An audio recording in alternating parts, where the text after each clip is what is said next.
You're watching Capitol Conversations with Congressman Mike McIntyre, an opportunity for the people of southeastern North Carolina to get an inside look at the issues facing the nation and the U.S. Congress. I invite you to see how your community is affected.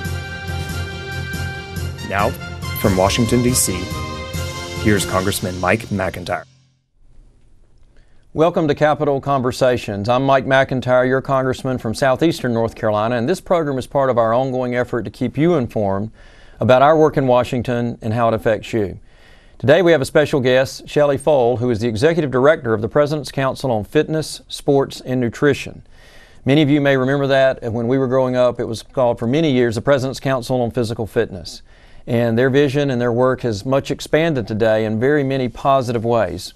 Shelley was appointed by the President in 2010 to head the Council and to lead the effort to educate, engage, and empower Americans to live a healthier, more active lifestyle. She also oversees the Council's endeavors in support of the national Let's Move initiative to address childhood obesity.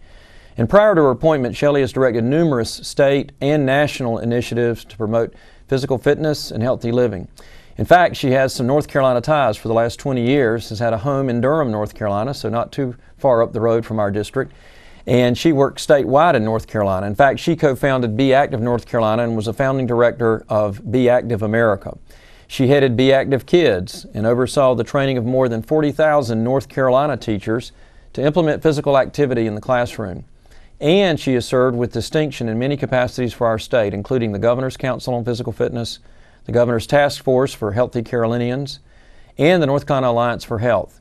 She's the 2007 recipient of the President's Council on Physical Fitness and Sports Community Leadership Award for her exemplary service to North Carolina and the nation. And what a great award and honor that is, Shelley. And today we're going to talk about some of the work that we're doing to promote physical activity, youth sports, and healthy living for all Americans. Welcome so much. Thank you for being with us today on Capitol Conversations, and thank you for your personal interest in our state of North Carolina and now carrying that message to the whole nation about fitness and health and healthier lifestyles.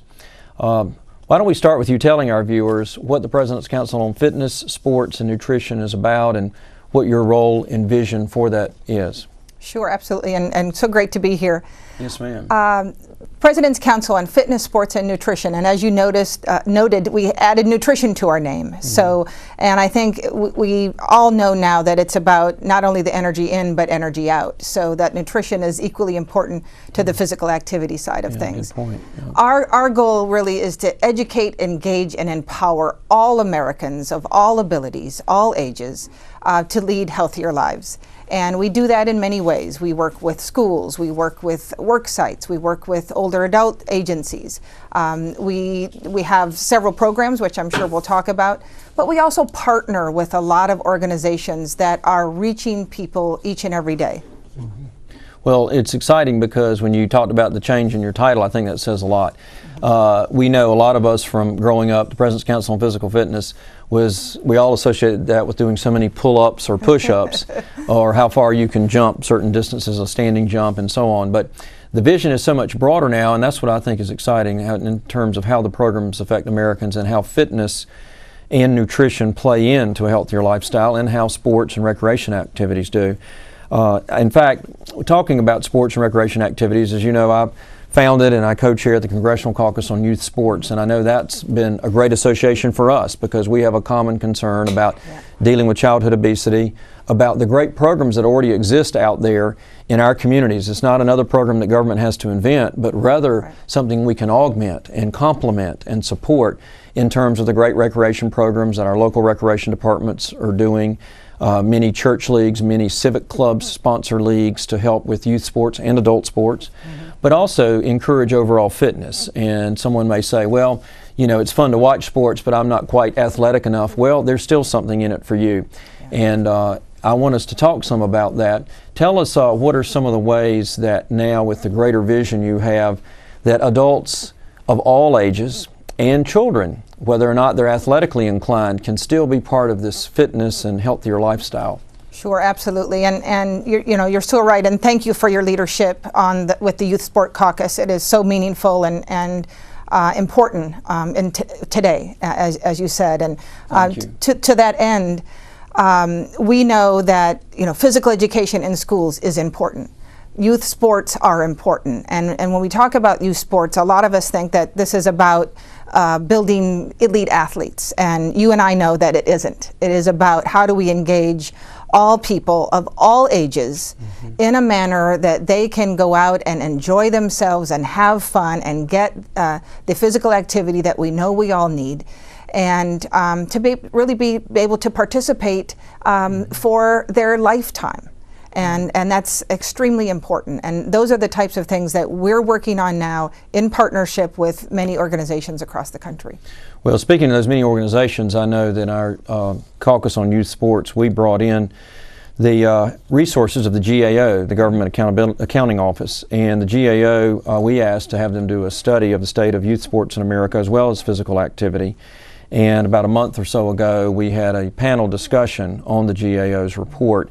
And we brought together some of those organizations like you're talking about, whether it's the High School Athletic Association or whether it's folks who organize in groups like the U.S. Soccer or the folks involved in tennis, or we've even brought in the professional and collegiate groups like the NCAA, the NFL, the NHL, the NBA, some of the groups, the PGA that many of our viewers are very familiar with, to support and augment these efforts for fitness. Even these groups, even the college athletic and the professional sports groups, realize not everybody's going to be a college athlete, much less a professional athlete, but they want to support these kind of fitness programs. And I know the GAO had an alarming concern about making sure that we are doing better with regard to the health of our children. Especially, it mentions that with regard to childhood obesity, 12.5 million children in the U.S. are now obese, and the childhood obesity rates have tripled in the past 3 decades. Also, problems of not living a healthier lifestyle, or this obesity in particular, can lead to type 2 diabetes, hypertension, high cholesterol, even trouble breathing, and asthma. What can we do to help counter this? What are some of the things that, with the new focus of the President's Council on Fitness, Sports, and Nutrition, are you spearheading to help counter this? Well, you hit the point exactly. And when we talk about diabetes, and we think about Eastern North Carolina, having lived there for 20 years, I know that Eastern North Carolina is especially hard hit with the prevalence of diabetes and stroke and high blood pressure. And we have to understand that these are symptoms. These are the symptoms. The root cause is physical inactivity and poor diet. And we've, in my opinion, need to be investing in those programs that are really going to get people of all ages engaged in physical activity and the education and skills that they need to have a better diet. And so the ways that we are doing that on a national level now are through our programming. So we have the President's Challenge program, which I know you're well aware of. And I just have to say that I know you're well on your way to your gold medal in our Champions program. So congratulations for all you've achieved so far. And again, what a great example. Person that is so incredibly busy, and I think a lesson for all of us. And part of our messaging out to America is that you're never too busy to take care of yourself, and the importance of taking care of ourselves. We're living a stressful world, no matter what your day-to-day might look like, what your job might be, and that taking care of yourself is so incredibly important. So I look forward to giving you your gold medal sometime soon. But having said that, the President's Challenge program is really an umbrella name that we have for several of our programs that promote physical activity and now good nutrition. We have what we call the PALA Plus program, and PALA is P-A-L-A, stands for Presidential Active Lifestyle Award. This is a program to get folks off the couch and active. It's a 6-week program for people to engage in any activity that they want to do, anything that's fun as long as they're moving. And so it's 6 weeks, 5 days a week, 30 minutes a day for adults, 60 minutes for kids, per the physical activity guidelines. And then we've added nutrition in there now, and are really looking at the My Plate and the new recommendations from the dietary guidelines. So you'll be able to set dietary goals as well as those physical activity goals, and all the education that goes around that. Then of course folks can go right into the Champions program, as you have done, and earn that bronze, silver, gold just in time for the Olympics coming up this summer. And that's a good benchmark to set. Yeah, for. exactly, Yeah. exactly.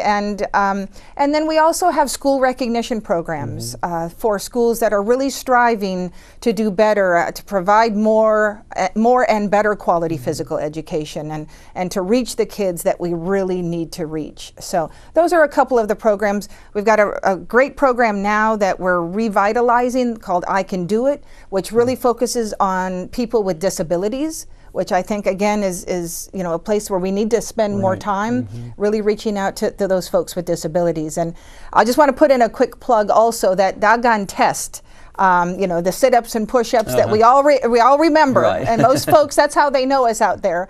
We're going to be revamping that test, and you'll be hearing some new things in the coming months.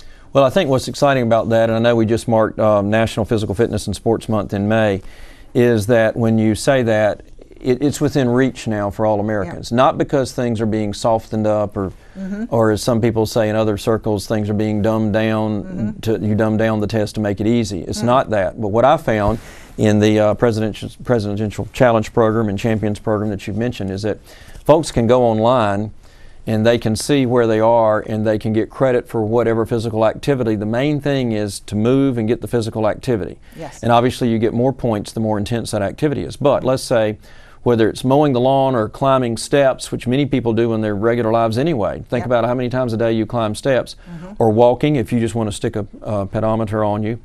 Or let's say someone is in a bowling league, and there are a lot of adult bowling leagues. You can get credit for that. Golf is extremely popular in North Carolina, especially down in our part, and with the warm weather coming. Adults can get credit for golf. Also walking. A lot of adults just go out and walk for pleasure in their neighborhood, or they may go to the local football stadium and walk around the track. And then of course there's softball leagues, baseball leagues during the summer. People play tennis. In any of those activities you can get credit. It's not like you only have to do a certain number of push-ups or pull-ups like you were referring to and that I mentioned earlier.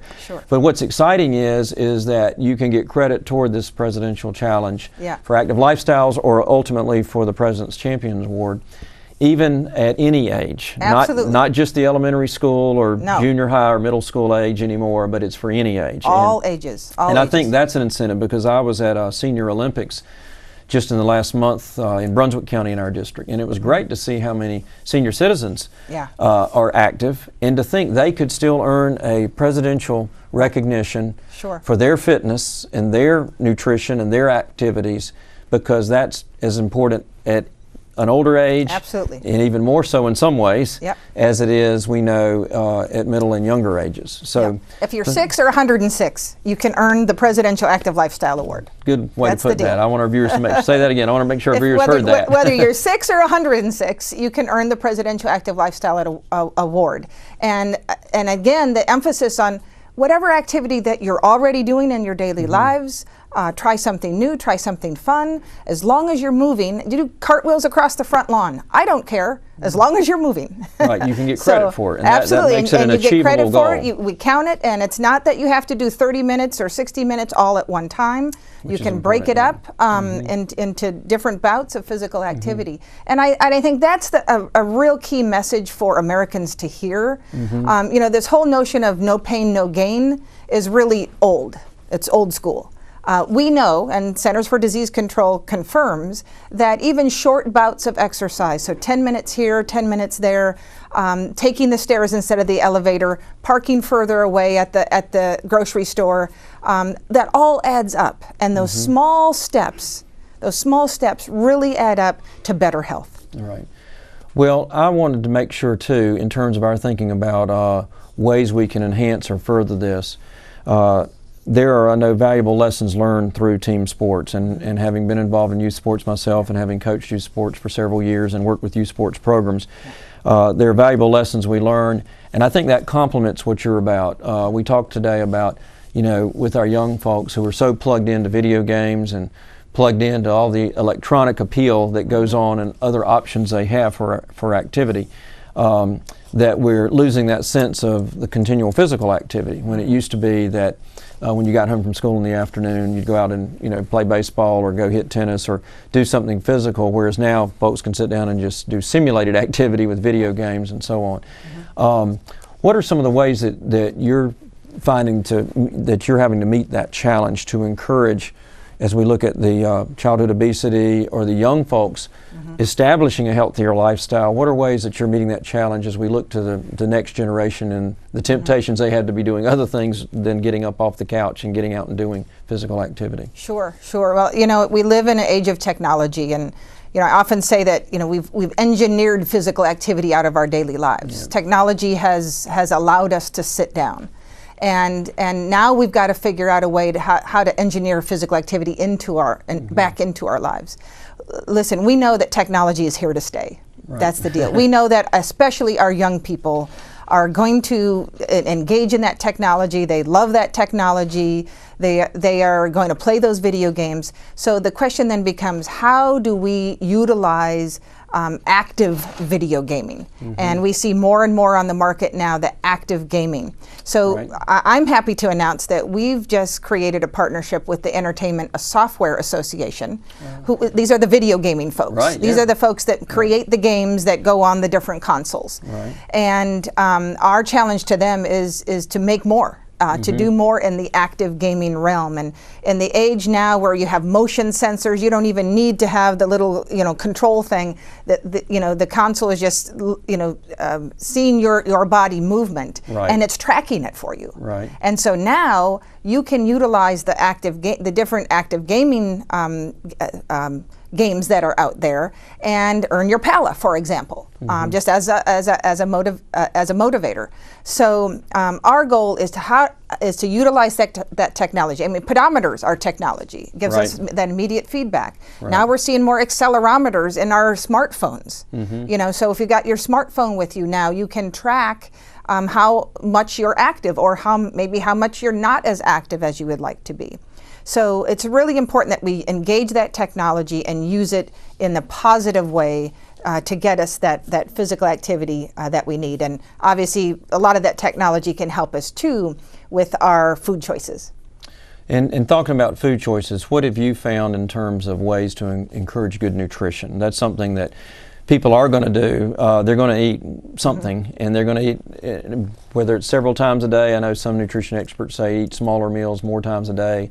Some are lucky to get 3 meals a day. Some are always on the run and hope they get 2 good meals a day. But tell us how you're meeting that challenge in the area of nutrition, especially since that name has been added to your title. Sure, absolutely, and also certainly with the First Lady's Let's Move initiative that you mentioned early on. With of course that focuses on childhood obesity, but we know that this is an issue for all of us. That obesity, that good health is an issue for all of us. And so, from a nutrition standpoint, if we look at the My Plate and the recommendations that have come out from the dietary guidelines, we really are talking about moderation.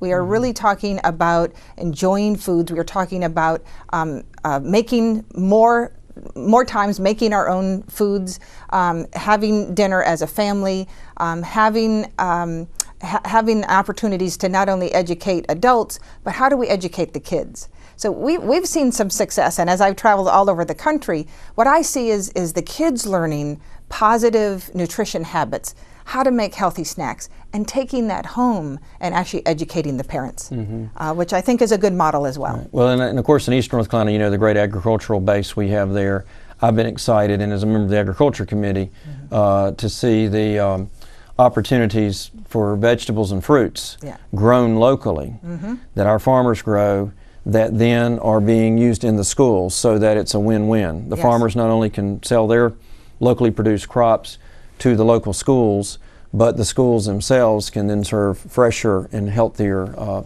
vegetables and snacks. And of course with vegetables and fruits, they have healthier snacks. And the kids example. Get it. And we've been real pleased. There are several schools in Eastern North Carolina we've actually been to that have engaged in that program. And if you're watching today and you're interested in that kind of program, let us know. You can contact our Washington office or one of our local offices, and we'll be glad to put you in touch with our folks in Washington that can help hook you up with that USDA program with our schools. And tell me finally, in closing with our program today, what you see as the future in terms of involvement of more people getting involved in different aspects of fitness and sports and recreation. Are you excited? Do you see positive trends that technology, whether it's the wristbands or the pedometers or the active games that you can do motion with and the game reads your motion, or people getting out and doing the more traditional physical activity of bicycling, walking, or engaging in sports, golf and tennis and other things?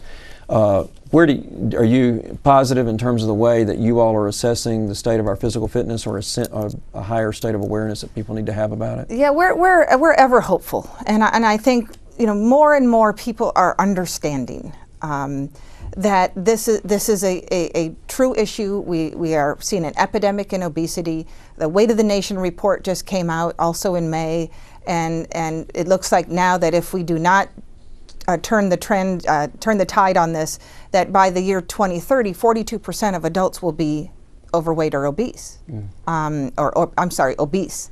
We're at 34% now obese, we go to 42%. If we just kept it where we are now, we could save our country $550 billion in that same time frame between now and 2030. So we have a real economic stake in this issue.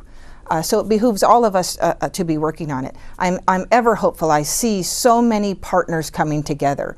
I see parents, I see organizations, I see civic organizations, churches, as you mentioned, really stepping up and looking at how they can build health and physical activity into their into their sphere of influence, if you will. Right. Look at our military, and I know you have a real focus here as well. Right. Right now, our military is changing all of their food in their, or modifying what they serve to our soldiers, because they know that fuel that those soldiers take in is incredibly important for how they perform in the field. Right. By the way, I have to mention too, again, because this will apply to many of your folks in Southeast North Carolina. We have a partnership with the health club folks and the fitness trainer folks to provide 1 million hours of free personal training to military families. Oh, that's wonderful. And 100,000 free health club memberships to military families. And so I don't forget, I know you want me to share this, so all of these programs can be found at fitness.gov. Okay. So on the web at www.fitness.gov. And we've also just gotten ourselves into the 21st century and actually have a Twitter account now. Oh, good. So it's at fitness.gov. So I encourage, again, for your folks to follow us as well. We'll be able to share more and more information as this all comes out. But I'm ever hopeful, and with leadership like yours, and with the partnership with so many people across the country, we're going to get this done. Well, you have helped make fitness within reach. And again, I want to commend your leadership, not only what you're doing nationally, but the great example you set for us locally. Because by doing that, we know it's achievable because you've done it in North Carolina. And so, folks listening back home, I hope that you'll share with me our appreciation for Shelley Fole being with us today, who does lead the President's Council on Fitness, Sports, and Nutrition, and making it achievable. That it's no longer just fitness, it's a drag, I've got to go stand, and run in place for a certain length of time, or I've just only got to do pull-ups or push-ups. But it's much more than that. Some folks achieve fitness that way, but others do it through other physical activity in sports and recreation, and can now get credit for that to show, I can't perform athletically one way, but I know I can go walking each day, or I know I can go running each day, or I know I love golf. I can't play basketball like the other guys down the street, but I can go golf, or I can be in a bowling league, or I can be in some other physical routine that gives me that chance, or go bicycle riding, whatever it might be. And as you said, I love that phrase, from age 6 to 106, you now can earn one of the achievement levels or awards from the President's Council on Fitness, Sports, and Nutrition, because the goal is to make sure we all live healthier lifestyles. Not only is it better for us individually, but we know the cost to ourselves and to our families and our society is much, much less with that ounce of prevention Yes. worth the pound of cure. Absolutely. And God bless you for your good work in that area. We really appreciate having you today. Thank you. So I want to thank all of you all for joining us. We look forward to further conversations about fitness and health and good nutrition, especially as we make a difference for healthier lifestyles and wellness for southeastern North Carolina. If you have more interest in this, please contact my staff in one of our local offices in southeastern North Carolina, or you can always come by to see us or call us in our Washington office as well. You can also visit our website if you enter Mike McIntyre and Google it for our congressional website, or you can also join us on Facebook or Twitter. I hope that you'll tune in again with us when we have another version of Capital Conversations. Thank you for joining us today on this important discussion that can affect your health and your own well-being. And again, Shelley Fole, thank you for your leadership on the national level. We're proud of you from North Carolina. God bless you. Thank you. Thank you.